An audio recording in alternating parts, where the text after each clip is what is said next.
Try it. For nearly 47 years, his voice roared through the halls of the United States Senate. And the American people know. Today, the legacy of Senator Edward Kennedy lives on. What does a Congress without Ted Kennedy look like? The institutions will go on. They will always go on, and the first person to tell you that no one is irreplaceable would be Ted.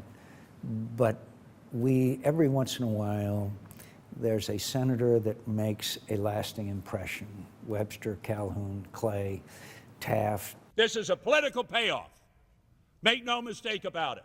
But in the quarter century that I've been here, there's not been anyone quite like him.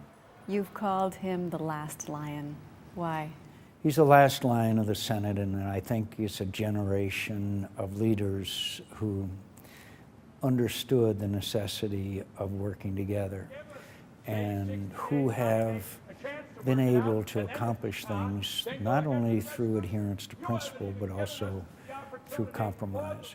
My colleagues and partners, Senator Kennedy. Republican Senator John McCain says Kennedy was the single most effective member of the Senate, the third longest serving senator in U.S. history, more than 2,500 bills written, 300 of which became laws. I not only grew to like him, I grew to have enormous affection. First respect, then affection. Senator Evan Bayh was just 7 years old when he met Senator Kennedy. In fact, Bayh's father, Senator Birch Bayh, saved Kennedy's life in 1964 when their plane crashed in western Massachusetts. My father did what he could to get Ted out of the plane, get my mother out of the plane, because there was fuel all over the place, and he was concerned that it would explode at any minute and kill everyone. Kennedy suffered a broken back and would spend months in recovery. That's where he first began to appreciate the cost of health care. Clearly reflecting that we're not going to get any savings. Making quality, affordable health care available to all Americans would become his life's mission.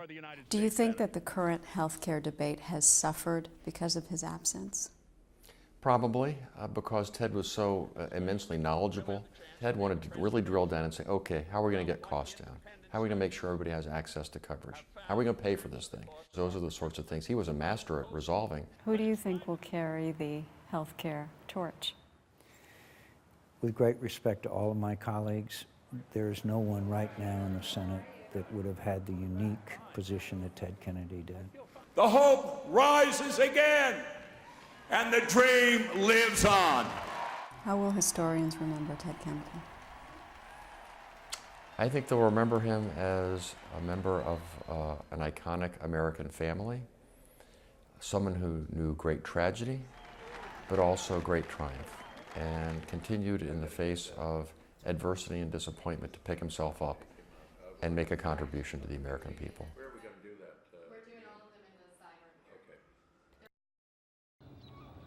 As iconic as the family who lived there, the Kennedy compound in Hyannisport, Massachusetts, was Camelot's backdrop. The hideaway on Nantucket Sound provided a base for the globe-trotting family, patriarch Joseph Kennedy, his wife Rose, and their 9 children.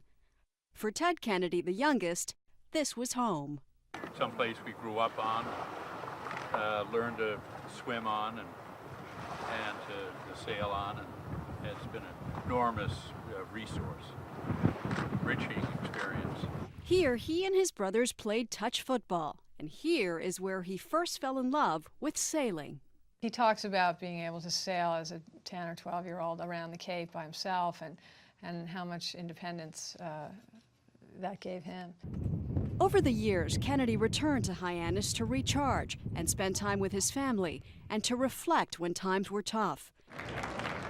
When he was diagnosed with brain cancer in 2008, he again returned to Hyannisport, to his home and to the sea. Nobody who knows Ted Kennedy ever doubted that he would have spent his last days in Hyannisport. How arrogant can you be? While Ted Kennedy was a lion in Congress, in Hyannisport he was king, and his death today has left this castle with an empty throne.